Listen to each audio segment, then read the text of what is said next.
question I have for you is right now at the top of the polls, looks like there's two teams that are vying for that number one spot. You have Georgia and you have Ohio State.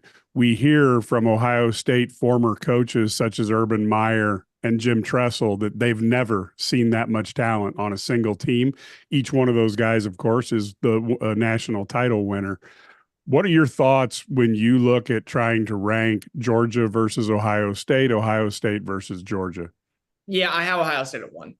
I do. I mean, and you kind of just brought it up, especially Mike. It's look at the talent, find the flaw. Like find the flaw. It's like literally finding a piece of hay in a needle stack where you're just getting poked and prodded by every national media outlet saying that you're good at your job. Like that's what you have with Ohio State, because it would be one thing to say, oh, well, we're just bringing back Tyreek Williams or JT Tuimoloau or Denzel Burke or Donovan Jackson or Emeka Ibuka or Travion Henderson or Jack Sawyer.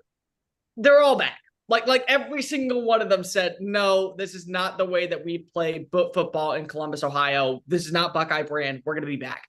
You got the top 5 recruiting class, including the number 1 recruit in the country in Jeremiah Smith. On top of that, after Julian Saying saw that Kalen DeBoer was coming to Tuscaloosa, he hightailed it out of there. So you got the number 1 recruit at quarterback in the country. And if that's not enough, you didn't need him. You did it, but you said, hey, Caleb Downs was an All-American as a freshman, and he wanted to go play for the University of Georgia, but they're not going to let him take any offensive snaps. We'll give him 5 a game and make him an All-American in Columbus. And we play a defense underneath Jim Knowles where the safety position is so progressively prominent that it doesn't really matter where you line him up. He's just going to be on the field and making plays. You also bring in Quinshawn Junkins, the running back from Ole Miss, who was an all SEC runner 2 years in a row. And you got 5 quarterbacks to pick from, all of which were either starters or 4-star talents when they were coming out of high school. Where's the flaw for this team? Is it the right guard position? Okay, cool. You better have one dude on this roster that can fill the gap in case of injury or lack of production.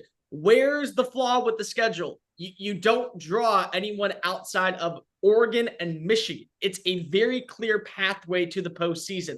Where's the flaw? You have a roster that is built on most years to be not only the best in college football, but we can compare it at some points to some of the greatest that have ever walked the face of college football, like 2019 LSU, like 2005 USC, like 2004 USC. We could do those things. So it's like, you have to put them at 1 and you have to see them go far into the playoff. There is the problem, is that it's no longer viewed as just making the college football playoff as a win for Ohio State. It's like, you got to go to the national championship. And if you lose, well, how do you lose in the process? Is it a game-winning field goal like we saw 2 years ago against Georgia? Or is it a bloodbath against Georgia? But going into the year, it's hard to put Ohio State anywhere else but number 1.